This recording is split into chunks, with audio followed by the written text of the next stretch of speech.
20 जून 2025 को ईरान ने इजराइल पे बड़ी स्ट्राइक्स की हैं और अमरीश मिश्रा स्पीक्स आपको पूरा विवरण उसका लाया है आज, यानी 21/5/2025 को हम उसका पूरा विवरण 20 तारीख का आपके बीच लाए हैं। दोपहर में 20 तारीख की दोपहर में जो ईरान ने स्ट्राइक्स की उसका जो देखिए असर पड़ा, उसमें जो लॉन्ग रेंज बैलिस्टिक मिसाइल्स जो ईरान ने यूज की वो पूरा गेम चेंजर साबित हो रहा है। उसके बदले में इजराइल ने भी 20 तारीख की रात को ईरान पे हमला किया, लेकिन उसका वो असर नहीं पड़ा। इसको भी हम समझेंगे कि ये क्यों ऐसा हो रहा है कि जो ईरान हमला कर रहा है उसका व्यापक असर हो रहा है और जो इजराइल हमला कर रहा है उसका व्यापक असर क्यों नहीं हो रहा है, हथियारों में क्या फर्क आ रहा है। हम ये भी बात करेंगे कि पूरा जो यूरोप का एक इनिशिएटिव जेनीवा में चल रहा है कि ईरान के साथ बातचीत करके युद्ध रुकवाना, वो क्यों फेल हो गया। अमेरिका के जो प्रेसिडेंट हैं डोनाल्ड ट्रंप, वो इस बात को कह रहे हैं कि 2 हफ्ता हमको चाहिए ये डिसाइड करने के लिए कि जंग कब शुरू करेंगे। आप बताइए, कभी किसी ने सुना है इस तरह की बातें? आज हम उसके बारे में भी बात करेंगे कि जो गाजा में हमास कर रहा है। देखिए, बहुत सारी चीजें हमास की जो इस समय गाजा में लड़ाई चल रही है वो नए लेवल पे पहुंच गई। ईरान को वो नया कॉन्फिडेंस दे रही, क्योंकि दौड़ा दौड़ा के मारा है। आज जो 19 तारीख को और 20 तारीख को 2 दिन जो घटनाएं घटी हैं, हमास ने, आप विश्वास करिए, दौड़ा दौड़ा के आईडीएफ की फोर्सेस को मारा है।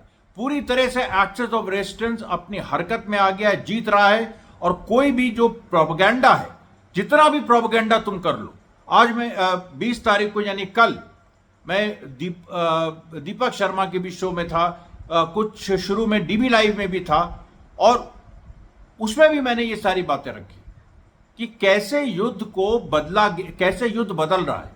और दीपक शर्मा के तो शो में मैंने ये भी बात रखी कि जो मिसाइल्स हैं, जो ईरान के पास मिसाइल्स हैं, वो गेम चेंजर कैसे साबित हो रही, और वो जो आर्थिक असर ईरान ने जो इजराइल पे हमला किया है उससे इजराइल की आर्थिक कमर कैसे टूट रही है।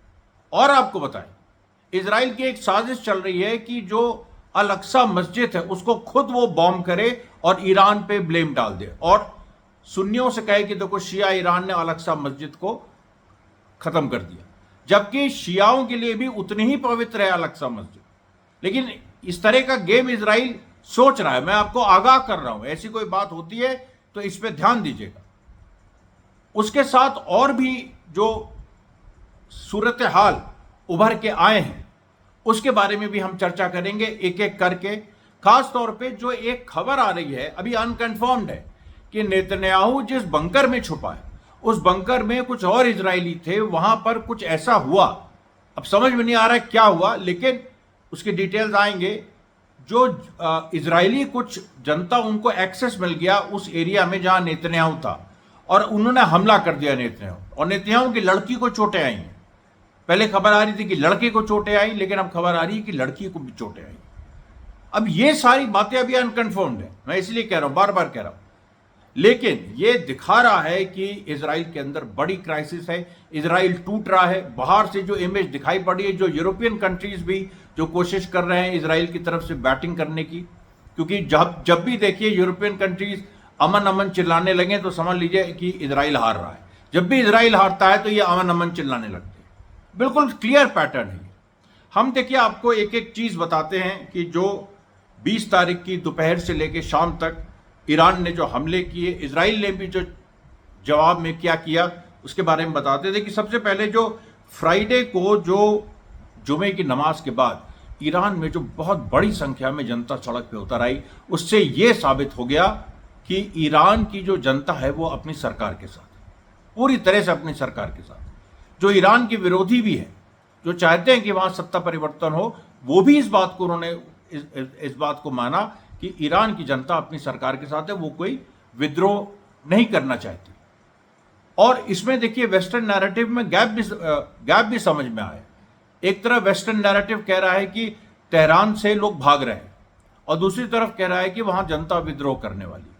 जो जनता भाग रही है वो कभी विद्रोह नहीं कर सकती, जो विद्रोह करता है वो भागता नहीं है। आप जानते हैं इस बात को। इजिप्ट में इतना बड़ा विद्रोह हो गए, कई विद्रोह हुए, काउंटर विद्रोह हुए, वहां लोग मारे गए, लेकिन भागा जो चीज, जो देखिए एक ही चीज हो सकती, या लोग भाग सकते हैं या विद्रोह हो सकता है। ये बात आज डीबी लाइव के भी उसमें डिस्कशन में एक शुक्ला जी थे, उन्होंने कही। तो मैं आपको बता रहा हूं कि व्यापक नजरिया, एक बड़ा हिस्सा हिंदुओं का देखिए कैसे लामबंद हो रहा है। और आज सोशल मीडिया पे ईरान को थैंक्स भी कहा गया हिंदुओं द्वारा, कि जो तेहरान से जो 1000 भारतीय जो छात्र हैं वो जो सेफली भारत आ गए, उसमें मोदी सरकार की कोई भूमिका थोड़ी बहुत होगी, उसमें हमें इनकार नहीं है। लेकिन ईरान ने भी उसको बहुत फैसिलिटेट किया, क्योंकि ईरान के भारत से बहुत अच्छे रिश्ते हैं, आप जानते हैं इस बात को, सब लोग जानते हैं। जो भी भारत की सरकार गलती करे, भारत की सरकार ने जो SCO है, शंघाई कोऑपरेशन, जो मतलब एक संगठन बना है जिसमें 20 देश हैं, चाइना के नेतृत्व में, भारत भी है उसमें। SCO का स्टेटमेंट आया इजराइल को कंडेम करते हुए, तो भारत ने उसको अपने को उससे अलग कर लिया। तो ये भी गलत बात है। आप SCO में हैं, जो शंघाई एक ऑर्गेनाइजेशन, कोऑपरेशन ऑर्गेनाइजेशन बना है, वो इकोनॉमिक उसके लिए है, और उसमें सारे जो ग्लोबल साउथ के देश हैं वो हैं। आपको उसके साथ होना चाहिए।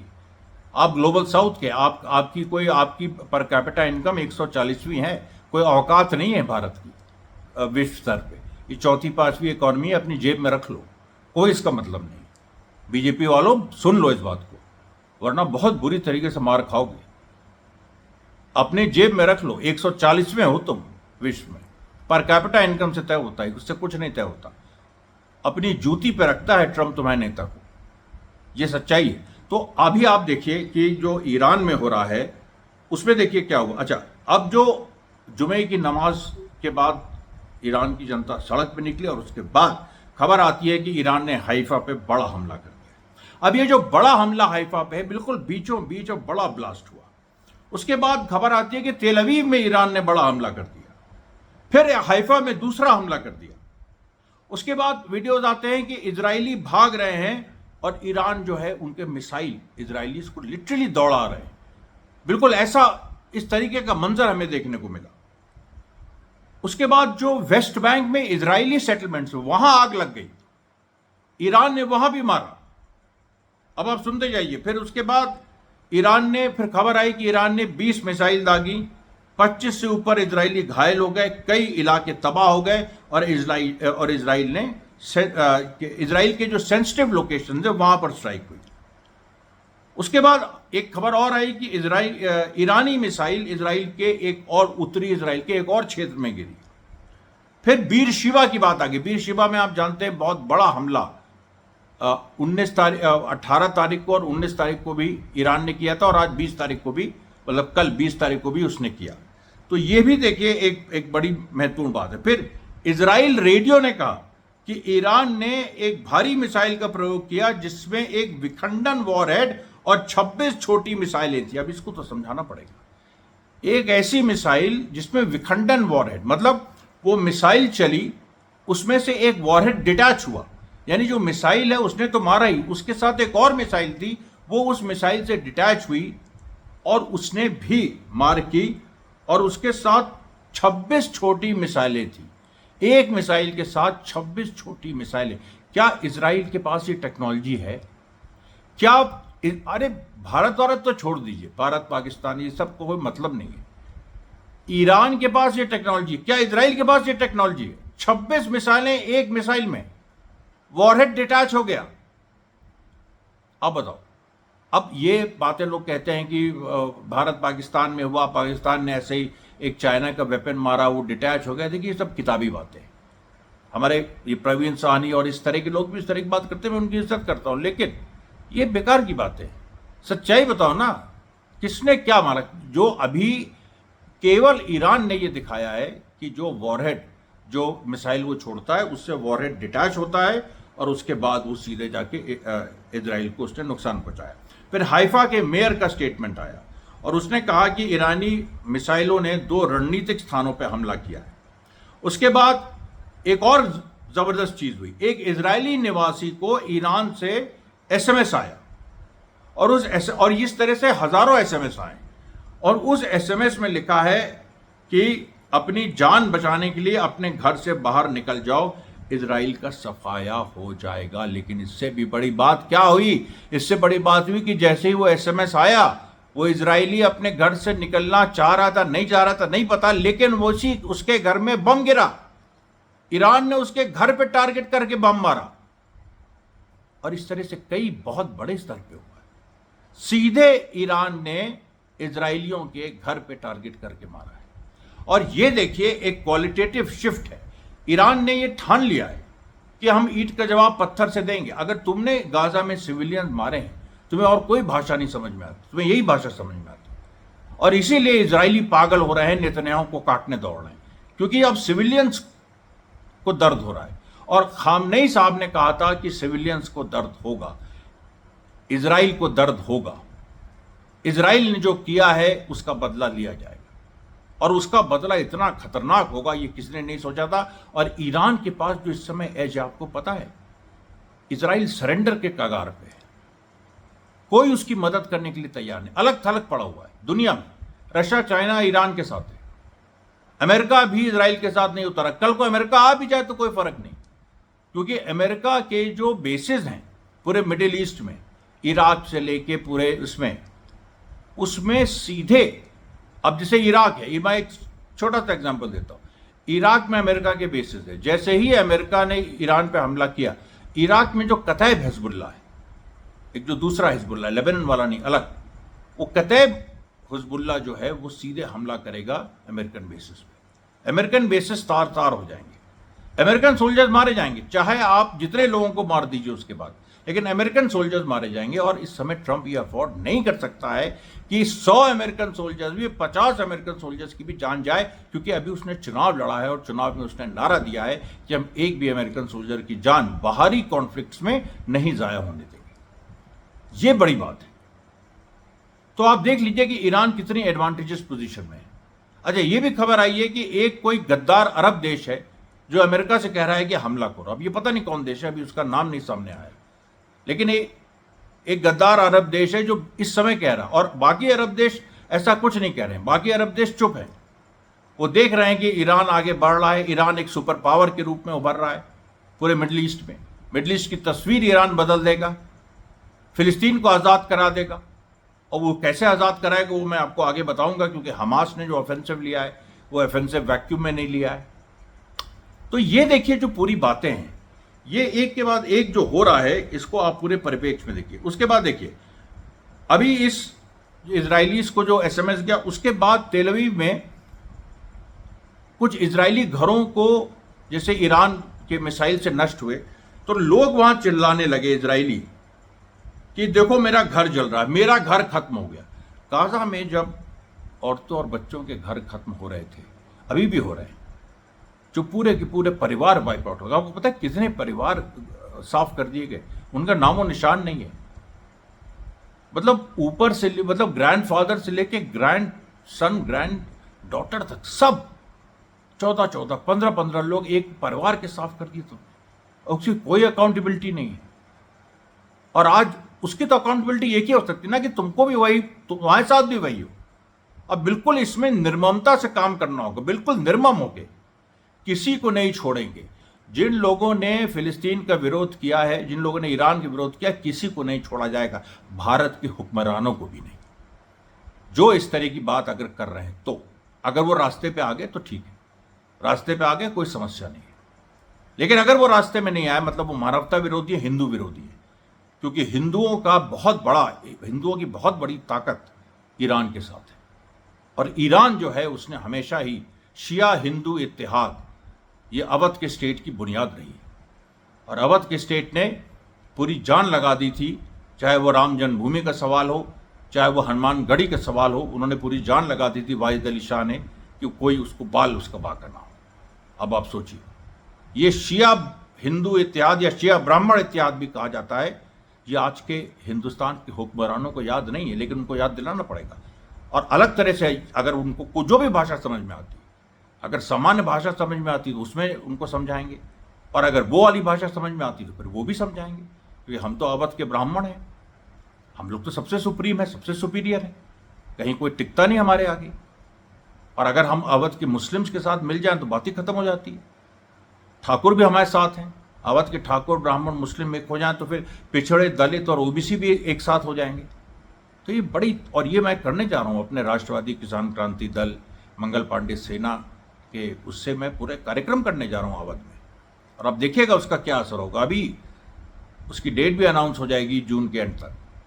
तो ये देखिए पूरी जो एक पूरा जो एक इस समय सिलसिला बना हुआ है, ये कैसे पूरब के पक्ष में है, भारत के पक्ष में है, और पूरा जो एक हमारा जो ईस्टर्न सिविलाइजेशन है उसके पक्ष में। फिर देखिए ईरानी सेना ने बयान दिया, उन्होंने कहा कि हमारे हमलों की 17वीं लहर ने इजराइल के सैन्य अभियानों का समर्थन करने वाली कंपनियों और नेवातीम और हेतजरीम में उसके हवाई ठिकानों को निशाना बनाया। अब ये कंपनियां कौन है?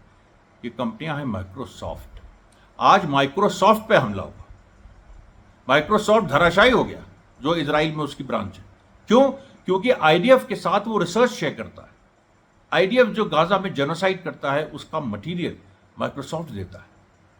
तो माइक्रोसॉफ्ट को भी आज ईरान ने नष्ट किया।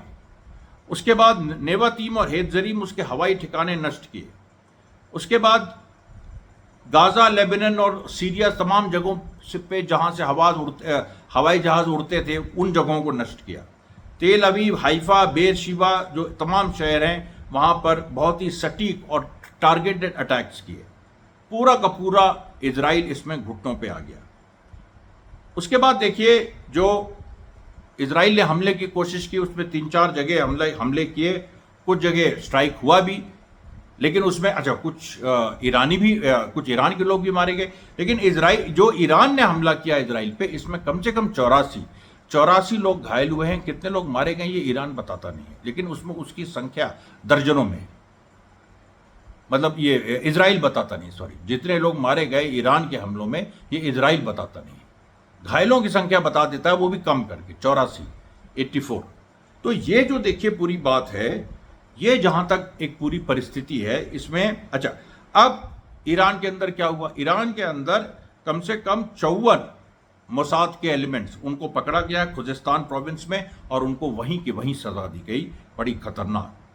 उसके बाद ईरान के फॉरेन मिनिस्टर का बयान आया, जो ये यूरोपियन ताकतें कोशिश कर रही हैं कि जेनेवा में बातचीत हो, उसी के पैरेलल ये बयान आया कि हम डिप्लोमेटिक ऑप्शन तभी हम कंसिडर कर सकते हैं जब इजराइल अपने सारे हमले रोके और इजराइल नतमस्तक हो। सीधी बात है, इजराइल सरेंडर करे। उसके बाद ईरान के फॉरेन मिनिस्टर का एक और बयान आया, उन्होंने कहा कि हम पे जो हमले हो रहे हैं पहले वो रुके। तो आज देखिए जो ईरान ने हमला किया, उसके बाद इजराइल ने तबरीज, इस्फहान और वेस्टर्न तेहरान के कुछ इलाकों में हमले किए। वहाँ कुछ ईरानी भी मारे गए हैं, शहीद हुए हैं, और उनके बारे में अभी डिटेल नहीं आ पा रहा है। और फिर ईरान के फॉरेन मिनिस्टर ने कहा कि Iran will continue to defend itself and Israel must stop its aggression. Iran ने एक इजरायली ड्रोन मालिक शाही काउंटी इलाम प्रोविंस में मार गिराया। इसी तरीके से इस्फहान के ऊपर भी इजरायली ड्रोन मार गिराए गए हैं, और रश्त, बुशहर एयरबेस, अहवाज, इन तीनों जगह जो इजराइल ने हमले किए, यहाँ भी इजरायली ड्रोन मार गिराए गए ईरान के एयर डिफेंस सिस्टम ने। और उसके साथ साथ आज इजराइल ने जो रेवोल्यूशनरी गार्ड्स का करबला हेडक्वार्टर है वहाँ भी अटैक किया, चहार शिर में भी अटैक किया, आगा जरी में भी अटैक किया, शिराज में भी अटैक किया। इन सारी जगह पर अटैक किया, लेकिन इन अटैक से बहुत ज़्यादा नुकसान ईरान को नहीं हुआ। ईरान ने यह भी कहा कि जो साइबर सिक्योरिटी जो साइबर अटैक्स इजराइल ने ईरान पे किए, उसका भी जवाब ईरान ने दिया। और जो मशहद इलाके में जो ईरान के एयर डिफेंसेस पे हमला इजराइल ने करने की कोशिश की थी, वो भी नाकाम हो गई है। फिर आप देखिए एक इजरायली आर्मी व्हीकल जो है। अब हम आते हैं यहाँ पर गाजा पे आते हैं, क्योंकि ये था ईरानियन चैप्टर, और ईरान को हमने आपको बताया, पूरी एक ताज़ा स्थिति बताई। लड़ाई अभी लंबी चलनी है, रुकने के अभी कोई सवाल नहीं।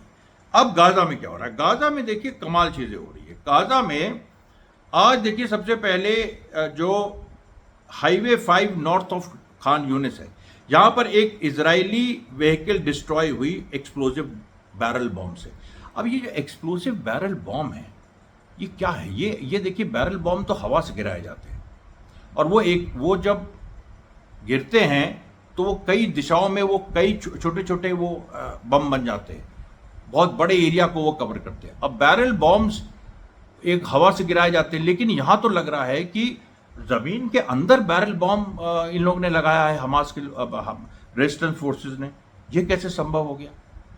उसके बाद मैंने पहले बताया था कि जीबीयू यानी गाइडेड बॉम्ब यूनिट्स जो अमेरिका के पास हैं केवल, और उसकी जो भाई गाइडेड बॉम्ब यूनिट्स यूज होती है बंकर बस्टिंग के लिए, जैसे जो गाइडेड बॉम्ब यूनिट जीबीयू, तो जीबीयू 57 अमेरिका के पास है। वो अमेरिका ने रखी हुई है कि अगर ईरान की जो फुद्रो प्रोविंस है वहां पर हमला करेगा, जो पहाड़ के नीचे जो ईरान के सारे न्यूक्लियर वेपन्स है वहां पर हमला करना होगा, तो बंकर बस्टिंग बॉम्ब करेगा। वो अलग बात है कि वो सक्सेसफुल नहीं होगा, क्योंकि ईरान ने 90 मीटर नीचे गाड़े हुए हैं अपने, मतलब 90 मीटर नीचे पहाड़ के अपने पूरे शेल्टर्स बनाए हुए हैं जहां न्यूक्लियर वेपन्स है। और जो जीबीयू 57 है अमेरिका का बॉम्ब, ये केवल 60 मीटर तक जा सकता है, और 2-3 बार भी मारो तो उससे आगे नहीं जाएगा। लेकिन सवाल ये नहीं है, सवाल ये है कि जीबीयू हमास के पास कैसे आ गए? अमेरिका वाले नहीं, लेकिन छोटे जीबीयू, बहुत ही छोटे, लेकिन उन जीबीयू को जो गाइडेड बॉम्ब यूनिट्स हैं इंप्रोवाइज करके हमास ने, कैसे संभव है कि कोई इंप्रोवाइज करके जीबीयू को गाइडेड बॉम्ब यूनिट्स को इस्तेमाल करे?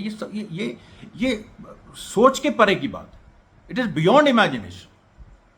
और यही कर रहा है रेजिस्टेंस और ईरान, ये इमेजिनेशन को चैलेंज कर रहा है। इसीलिए भारत में जो भी हो रहा है उसका कोई मतलब नहीं रह जाता है। मोदी क्या कर रहे हैं, कांग्रेस क्या कर रही है, कोई मतलब नहीं रह जाता। It is worthless. कोई भी कुछ कर रहा हो, इट इज जीरो। मैं हमेशा से कह रहा हूं, आप सब लोग ईरान पे केंद्रित करो, कोई मतलब नहीं भारत में क्या हो रहा है, क्योंकि भारत में तो चीजें होती रहेंगी। यहां ये तो भारत का इतिहास रहा है। यहां पर हमारे जैसे लोग जब उभरे हैं तो साम्राज्य बने हैं, वरना यहां पर बाहरी ताकतों ने शासन किया। सच्चाई यही है।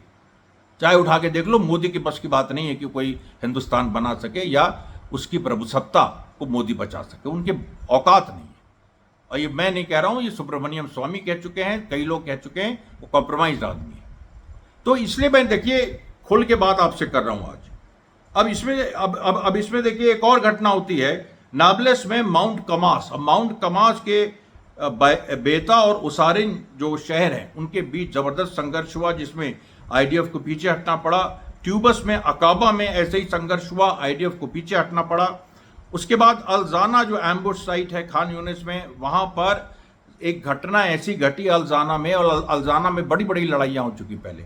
अल्जाना में आज वीडियो भी उसका आया, मैं उसको 21 तारीख है आज, तो मैं उसको जरूर दोपहर तक उसको मैं अपने एक्स और टेलीग्राम चैनल पर डालूंगा।